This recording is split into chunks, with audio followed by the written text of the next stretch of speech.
በመጽሐፍ ቅዱስ ውስጥ ካሉ ቁልፍ ሰዎች መካከል አንዱ የሆነውን የያዕቆብን አስደናቂ ታሪክ እናያለን።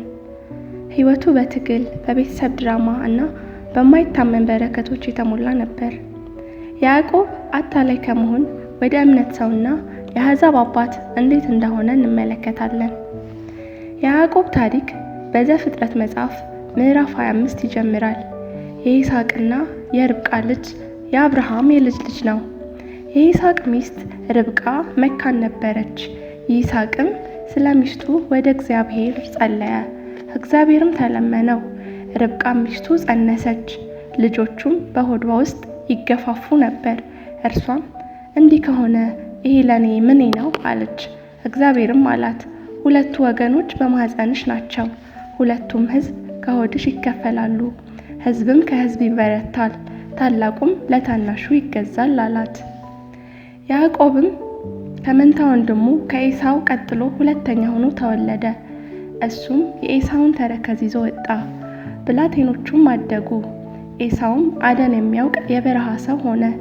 ያዕቆብ ግን ጭምት ሰው ነበር፣ በድንኳንም ይቀመጥ ነበር። ይስሐቅም ኤሳውን ይወድ ነበር፣ ካደነውም ይበላ ነበርና። ርብቃ ግን ያዕቆብን ትወድ ነበር። አንድ ቀንም ኤሳው ደክሞ ከበረሃ ገባ። ያዕቆብም ወጥ ሰርቶ ነበር።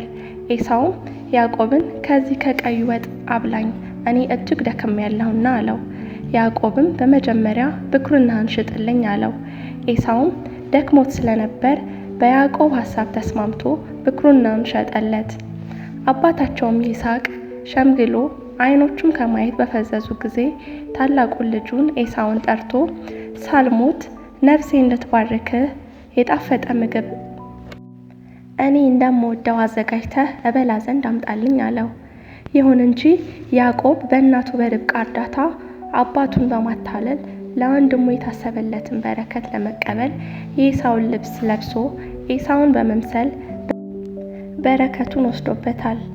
ኤሳው ከአደን ተመልሶ በረከቱን እንደተቀማ ባወቀ ጊዜ ታላቅ እጅግም መራራ ጩኸት ጮኸ። ያዕቆብንም ለመግደል አሰበ። ያዕቆብም የወንድሙን ቁጣ ፈርቶ አጎቱ ላባን ወደሚኖርበት ወደ ካራን ሸሸ። ወደ አንድ ስፍራም ደረሰ። ፀሐይም ጠልቃ ነበርና ከዚያም አደረ። በዚያም ስፍራ ድንጋይ ተንተርሶ ተኛ። ሕልምም አለመ። መሰላልም በምድር ላይ ተተክሎ የእግዚአብሔር መላእክት ይወጡበት ይወርዱበት ነበር። እግዚአብሔርም ይህችን አንተ የተኛህባትን ምድር ለአንተም ለዘርህም እሰጣለሁ፣ ዘርህም እንደ ምድር አሸዋ ይሆናል፣ የምድርም አሕዛብ ሁሉ በአንተ በዘርህም ይባረካሉ አለው። ያዕቆብም ማልዶ ተነሳ፣ ተንተርሶበት የነበረውንም ድንጋይ ወስዶ ሐውልት አድርጎ አቆመው፣ በላዩም ላይ ዘይት አፈሰሰበት። ስፍራውንም ቤተል ብሎ ጠራው። ትርጉሙም የእግዚአብሔር ቤት ማለት ሲሆን እግዚአብሔር ከጠበቀው በኋላ በደህና ቢመልሰው እግዚአብሔርን እንደሚያመልክ ከተቀበለውም ሁሉ 1/10ኛውን እንደሚሰጥ ስለት ገባ። ከብዙ የበረከት ዓመታት በኋላ እግዚአብሔር ያዕቆብን በብዙ ቤተሰብ ባረከው። ወደ አባትህ ምድር ወደ ዘመዶች ተመለስ፣ ካንተ ጋርም እሆናለሁ አለው። ያዕቆብም መንገዱን ጀመረ። የእግዚአብሔር መላእክትም አገኙት። ያዕቆብም ባያቸው ጊዜ እነዚህ የእግዚአብሔር ሰራዊት ናቸው ብሎ የቦታውንም ስም መሃናይም ብሎ ጠራው። ያዕቆብም ወደ ወንድሙ ወደ ኤሳው ሀገር መልእክተኞችንና እጅ መንሻ ላከ። በዚያች ሌሊትም ተነስቶ ቤተሰቦችን ከብቶቹን ሁሉ ወንዝ አሻገራቸው። እሱ ግን ለብቻው ቀረ። አንድ ሰውም እስከ ንጋት ድረስ ይታገለው ነበር።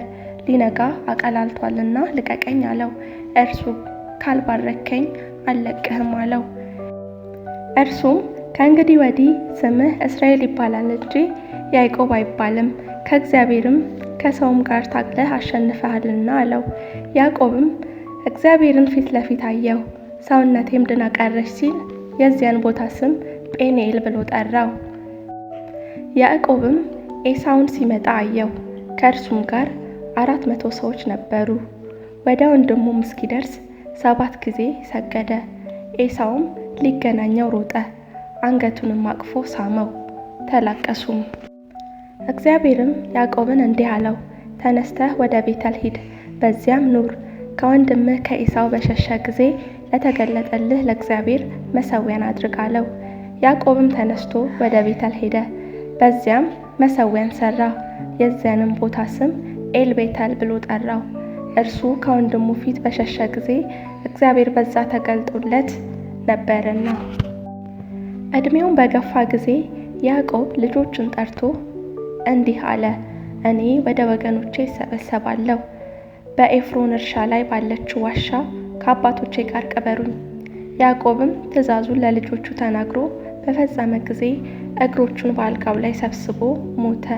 በቤተሰቡም መቃብር ተቀበረ።